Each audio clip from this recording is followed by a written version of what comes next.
دروازہ کھول، اس لیے کہ آنے والا اللہ کا بھی محبوب ہے اور اللہ کے محبوب کا بھی محبوب ہے۔ یہ آنے والا اللہ کا بھی محبوب ہے اور اللہ کے ابھی دروازہ کھلا نہیں ہے، آواز نکلی نہیں ہے، دروازے پہ دستک ہوئی ہے۔ سرکار فرماتے ہیں جلدی سے دروازہ کھول، آنے والا محبوب خدا و رسول ہے، یہ اللہ رسول سے محبت کرتا ہے، اللہ اس کا رسول اس سے محبت کرتے ہیں، دروازہ کھول۔ میں نے پوچھا کون ہے؟ ام سلمہ کہتے ہیں میں نے پوچھا کون ہے؟ تو سرکار نے فرمایا علی ابن ابو طالب ہے، میرے چچا کا بیٹا ہے، کھول۔ ایک بہت بڑی مراد لے کر کے آ رہا ہے،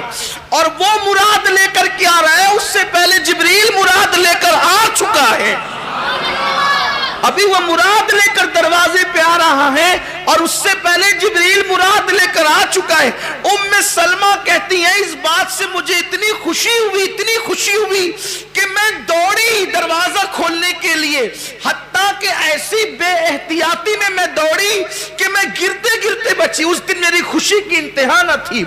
اس دن میری خوشی کی انتہا نہ تھی جب میں دروازہ کھولنے جا رہی تھی، اس لیے کہ میں سمجھ گئی تھی کہ ہونے والا اب کیا ہے، کیونکہ اللہ کے رسول علیہ السلام نے بہت واضح اشارہ کر دیا تھا کہ آنے والا کون ہے اور کس مقصد سے آ رہا ہے۔ میری خوشی کی انتہا نہ تھی، اس لیے کہ بی بی زہرا پاک سے اماں عائشہ ہو یا ام سلمہ ہو یا جناب محمونہ ہو یا جناب زینب بنت حجش ہو یا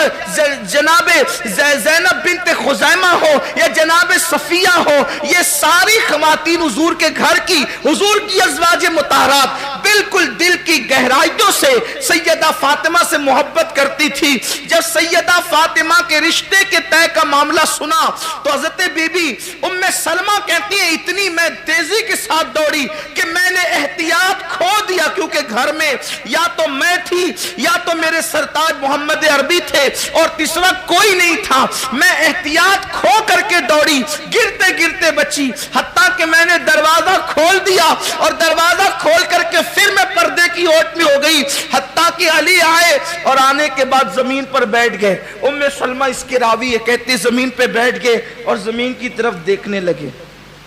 زمین کی طرف دیکھنے لگے۔ سرکار نے پوچھا علی کیسے آئے ہو؟ عرض کی یا رسول اللہ آیا تو مراد لے کر ہوں، لیکن شرم آتی ہے کہ مراد کیا عرض کروں، مراد لے کر کے آیا ہوں لیکن مجھے شرم آ رہی کہ میں آپ سے عرض کیا کروں۔ سرکار نے فرمایا کہ تو دروازے پر تھا، جبریل میرے پاس آ چکا تھا، وہ دروازے پہ تھا، جبریل میرے پاس۔ خدا کی عزت کی قسم کسی کی بیٹی شان کی نہیں ہے، اور یہ مرتبہ اللہ نے کسی کی بیٹی کو عطا نہیں کیا، بلکہ حضور علیہ السلام کی 3 بیٹیاں اور بھی ہیں، وہ سب شان والی ہے، ان کی نالین ہمارے سروں پر ہے، ان کی عظمتیں اہل بیت ہونے کی حیثیت سے ہماری آنکھوں پر ہے، ہمارے سروں پر ہے، لیکن یہ مرتبہ ان کو بھی نصیب نہیں ہے جو مرتبہ سیدہ فاطمہ الزہرا کو ہے، کہ اللہ اکبر، بی بی زہرا پاک سیدہ فاطمہ سلام اللہ علیہا کے رشتے کے معاملے میں جب علی پاک دروازے پر ہیں اور ادھر جبریل آتے ہیں اور آ کر کے کہتے ہیں یا رسول اللہ آسمانوں پر اللہ نے علی و فاطمہ کا نکاح کر دیا ہے، آپ زمین کے اوپر ان کا نکاح کر دیں۔ آقا نے پوچھا کہ کیسے نکاح ہوا ذرا بتا، حضور سب جانتے ہیں، تو کہا خطبہ پڑھنے کے لیے حضرت آدم کو بلایا گیا تھا، 40,000 فرشتوں کو جمع کیا گیا تھا، اور ایجاب و قبول راحیل فرشتے نے کروایا ہے یا رسول اللہ صلی اللہ علیہ وآلہ وسلم۔ اس طرح سے بہت ساری باتیں ہوئی، اور عرض کی حضور وہ جو جنت کے میوے بٹے ہیں میں اس میں سے کچھ لایا ہوں۔ حدیث میں آتا ہے کہ کچھ چھوارے تھے اور لونگ کا تذکرہ بھی ملتا ہے، جنت کی لونگ بھی جبریل علیہ السلام ساتھ لائے تھے۔ سرکار نے فرمایا کہ علی جاؤ اور جا کر کے سب کو دعوت دے دو اور جمع کر دو، وہ آسمانوں پہ تو یہ معاملہ ہو چکا ہے، تاکہ زمین پہ یہ معاملہ ہو جائے۔ جیسے ہی باہر نکلے تو دونوں یار انتظار کرے تھے، سیدنا صدیق اکبر اور فاروق، یعنی کیا محبتیں تھی آپس میں، رشتے کے لیے حضرت مولا کائنات کو راضی کرنے والے تو یہ دونوں ہی تھے نا، سیدنا صدیق اکبر فاروق اعظم۔ اور پھر اس کے بعد یہ لوگ منتظر تھے، اور پھر جب دعوت دی گئی تو جلدی جلدی سب لوگ جمع ہو گئے، اور پھر اللہ کے رسول علیہ الصلوۃ والتسلیم تشریف لائے، اور سرکار نے فرمایا کہ علی خطبہ تم ہی پڑھو، تو مولائے کائنات نے خود ہی خطبہ پڑھا، اپنی نکاح کا خطبہ. یہ شاید آپ کی بہت سارے لوگوں کی معلومات میں پہلی مرتبہ یہ بات ہوگی کہ مولا علی نے اپنے نکاح کا خطبہ خود پڑھا ہے. عام طور پہ ایسا نہیں ہوتا ہے کہ دولہا خطبہ پڑھتا ہے، لیکن یہ علی کی شان ہے، یہ علی یا مرتضیٰ کی شان ہے کہ اپنے نکاح کا خطبہ خود ہی پڑھا ہے. اور اس کے بعد پھر نکاح ہوا. اب یہ اتنی بات میں بہت پہلے کئی بار بیان کر چکا ہوں، لیکن جو اصل بات کرنا تھا اس کے لیے وہاں تک پہنچانے کے لیے اتنا وقت آپ کا لیا ہوں. جب مہر مقرر کرنے کی بات آئی تو 400 مسکال چاندی، 400 مسکال چاندی مقرر کی گئی، جو آج کی یعنی ہمارے حساب سے تقریباً 1.5 کلو چاندی ہوتی ہے.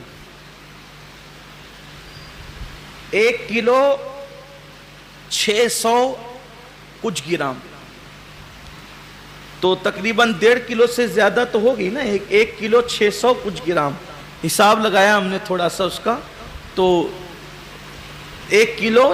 600 تو 500 تو آدھا کلو ہو جاتا ہے، اور 600 آدھا کلو سے زیادہ ہو گیا. اور پھر کچھ گرام 16 یا 32 گرام ایسے کچھ تھا، وہ جو اوپر کا میرے ذہن سے فگر نکل گیا. تو لیکن یہ ہے کہ تقریباً 1.5 کلو چاندی یہ مقرر ہوا مہر. لیکن جب یہ مہر مقرر کرنے کے لیے سیدہ فاطمہ کے پاس آئے، اصل بات جو کہنی وہ یہ ہے، اس نکاح کا جو انوکھا مہر تھا، ظاہری مہر تو یہی تھا جو چاندی میں نے عرض کیا، لیکن اس کا جو انوکھا مہر تھا جس کا تذکرہ نزہۃ المجالس میں بھی ہے، امام نصفی نے بھی اس کا ذکر کیا ہے، ملا معین الدین نے بھی اس کا ذکر کیا ہے، اور بہت سارے محدثین نے اس کا تذکرہ فرمائے. اصل مہر پاک بی بی زہرا پاک کا یہ تو چاندی تھا ظاہر. لیکن جب اللہ کے رسول تشریف لائے سیدہ فاطمہ کے پاس، فاطمہ میں تمہارا نکاح علی سے کر رہا ہوں اور مہر اتنا مقرر کیا ہے، تمہاری کیا مرضی ہے؟ سیدہ نے عرض کیا، ابا جان یہ مہر تو چاندی اور سونا اور پیسے دھیلے تو یہ سبھی کے مہر مقرر ہوتے ہیں، اگر آپ کی بیٹی فاطمہ کا بھی یہی مہر مقرر ہوا تو پھر بڑی بات کیا ہے؟ کیا بڑی بات ہے؟ تو سرکار نے فرمایا کہ پھر تم کیا چاہتی ہو؟ تو اس کی حضور ظاہر تو یہی رہے، لیکن میرا مہر میں خود مقرر کروں گی، میں اپنا مہر خود مقرر کروں گی، اور میرے مہر یہ ہے کہ آپ کی امت کو اللہ میرے مہر میں بخش دے. آپ کی امت کو اللہ یہ انوکھا مہر کسی کا نہیں ہو سکتا. اور دیکھیں امت، بابا کی امت سے پیار کتنا ہے. اگر آج ہم امتی ہو کر سیدہ فاطمہ سے محبت کر رہے ہیں یا پیار کر رہے ہیں، کوئی بڑی بات نہیں ہے. ان کی یاد میں اگر ہم محفل سجاتے ہیں، ہر سال یاد سجا لی ہے، کوئی حق ادا نہیں ہو سکتا. کسی کو اپنے خاندان سے پیار ہے، کسی کو خطے سے، قبیلے سے، لیکن محبت کتنی ہے باپ کی امت سے، بابا کی امت سے محبت کتنی کہ یا رسول اللہ میرا مہر جو ہوگا وہ یہ کہ اللہ تبارک و تعالی مجھے لکھ کر دے، اللہ مجھے لکھ کر کے دے کہ میرے مہر میں وہ آپ کے ایمان والے امتیوں کو بخش دے گا، اس کی اور شفاعت اللہ تعالیٰ قبول فرمائے گا. ادھر بی بی پاک یہ شرط لگا رہی تھی اور عرضی لگا رہی تھی، ادھر ریشم کے کپڑے پر نور کے قلم سے اللہ نے یہ تحریر لکھ کر جبریل کے ہاتھوں سے روانہ فرما دی. جبریل کے ہاتھوں سے روانہ فرما دی کہ محبوب فاطمہ کے مہر میں آپ کی امت کو بخشا جائے گا.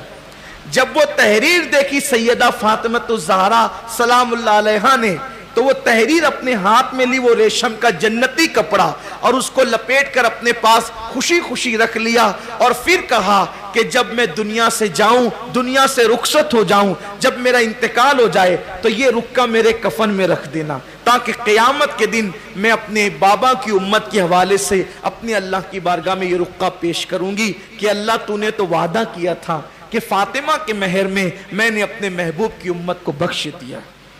ایک حدیث پاک اور بھی ہے اس پر کہ اللہ تعالیٰ نے حضرت جبریل سے پوچھا کہ جبریل جب نکاح ہوا تو کیا ہوا؟ تو جبریل امین نے عرض کیا کہ یا رسول اللہ جب نکاح ہوا تو اللہ نے شجر طوبہ کو ہلانے کا حکم دیا،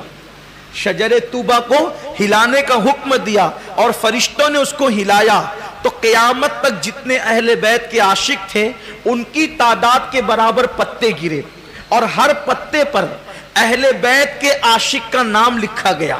اور ہر پتا ایک فرشتے کے ہاتھ میں تھما دیا گیا، ہر پتا ایک فرشتے کے ہاتھ میں تھما دیا گیا۔ تو قیامت تک اہل بیت کے جتنے سچے عاشق ہوں گے ان کی تعداد کے برابر وہ پتے ہیں، اور ہر پتا ایک فرشتے کے ہاتھ میں ہے۔ جب اس شاکان اہل بیت قیامت کے دن میدان محشر میں پہنچیں گے تو ان کے پہنچنے سے پہلے وہ فرشتے وہاں موجود ہوں گے، اور ہر پتے پہ اہل بیت کے اس شاک کا نام لکھا ہوا ہے۔ جب اہل بیت کا عاشق میدان محشر میں پہنچے گا تو وہ مغفرت کی ضمانت، وہ جو شجر طوبہ کا پتا ہے، وہ فرشتہ تھما کر کہے گا او محبت اہل بیت میں زندگی گزارنے والے، یہ لے اپنی مغفرت کی ضمانت حاصل کر لے۔ جس کے ہاتھ میں وہ پتا دیا جائے گا انشاءاللہ تبارک و تعالی اس کی نجات اور مغفرت ہو جائے گی۔ بہت سی روایتیں پڑھنی تھی یاد، بہت سی روایتیں نکال کر بھی لایا تھا، لیکن ایک آخری روایت پڑھ دیتا ہوں، ٹائم مکمل ہو گیا ہے، ٹائم بھی ختم ہو گیا ہے۔ سیدہ کا مرتبہ اور مقام کیا ہے، اللہ ان کے صدقے ہم سب کی مرادیں پوری فرمائے۔